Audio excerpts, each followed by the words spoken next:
Hi friends, welcome to my channel moms magic bakes and vlogs.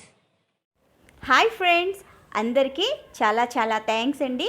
Moms magic home bakery 1K subscribers reach చేసినందుకు మీ అందరికీ చాలా చాలా కృతజ్ఞతలు.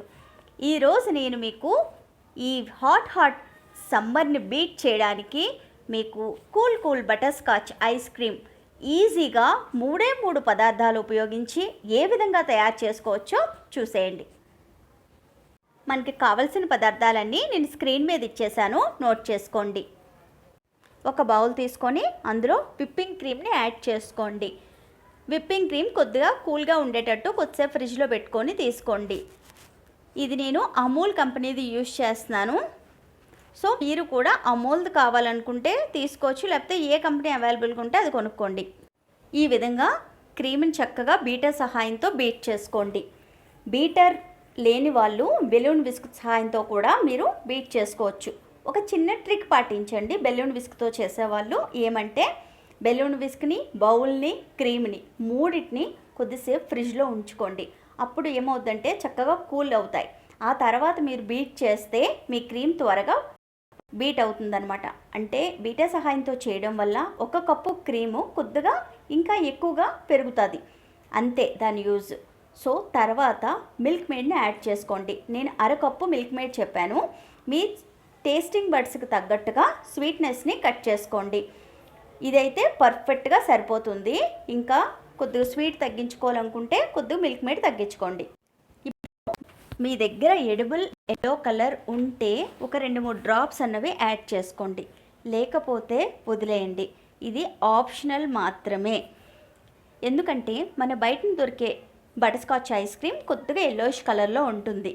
సో అలా మన కళ్ళకు కూడా ఇంపుగా కనబడాలని కొద్దిగా ఎల్లో కలర్ని నేను యాడ్ చేస్తున్నాను. ఇది ఆప్షనల్ మాత్రమే. ఇది చక్కగా మిక్స్ చేసేసుకోండి. తర్వాత బటర్స్కాచ్ ఎసెన్స్ 1/2 టీ స్పూన్ని వేసుకోండి. ఎసెన్స్ కొద్దిగా థిక్ ఫామ్లో ఉంటుంది బటర్స్కాచ్ది ఎప్పుడు. సో దాన్ని చక్కగా మిక్స్ చేసుకోండి. బటర్స్కాచ్ ఐస్ క్రీమ్ అనగానే బటర్స్కాచ్ ఎసెన్స్ అన్నది తప్పకుండా యాడ్ చేసుకోవాలి. ఈ విధంగా యాడ్ చేసుకొని చక్కగా మిక్స్ చేసుకోండి. ఇలా కలిపిన తర్వాత దీన్ని చక్కగా కవర్ చేసి ఒక 2 గంటలకి ఫ్రీజర్లో పెట్టుకోండి. 2 గంటల తర్వాత దీన్ని నేను బయటికి తీసాను. చూడండి, ఇంకా ఐస్ క్రీమ్ అనేది సెట్ అవ్వలేదు. సో ఒక్కసారి మరలా మనం కలిపేయాలి. ఇది ఎందుకంటే లోపల ఎక్కడైనా ఐస్ క్రిస్టల్స్ అన్నవి ఫామ్ అయి ఉంటే అదంతా ఒక్కసారిగా మిక్స్ చేయడానికి అనమాట. సో ఒక్కసారిగా బాగా కలగబెట్టండి.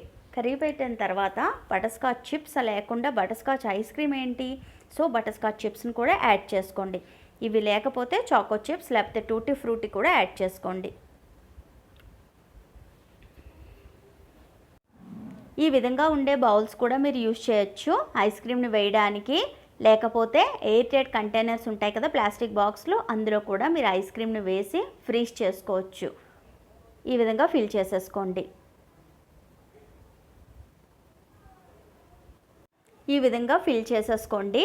ఐస్ క్రీమ్ని చక్కగా ఫిల్ చేసుకొని మిగిలిన బటర్స్కాచ్ చిప్స్ని కూడా పైన నేను డెకరేట్ చేసేస్తున్నాను.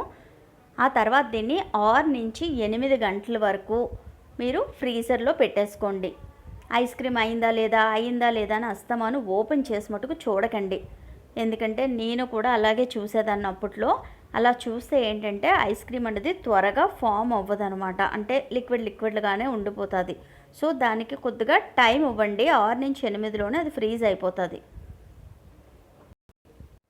నేను ఈ విధంగా క్లింగ్ ర్యాప్తో కవర్ చేస్తున్నాను. మీ దగ్గర లేకపోతే కంగారేం పడొద్దు.